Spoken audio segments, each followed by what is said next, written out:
All right, so let's just do a quick project to kind of showcase this machine here.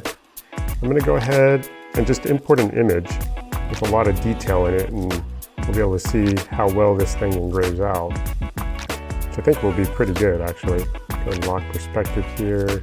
And then I'll just draw a box that will be a cut line around it, and that'll work just fine.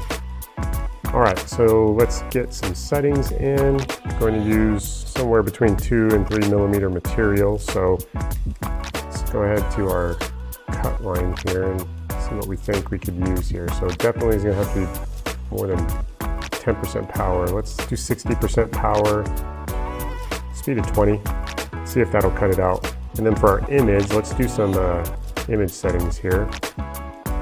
And then for our line interval, that's really dependent upon how thick our laser beam is.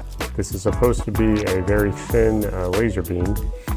So I think I'm gonna actually leave it like that at first and see what kind of results we get. So let's put some material in there and we'll do a frame to make sure we get that lined up appropriately.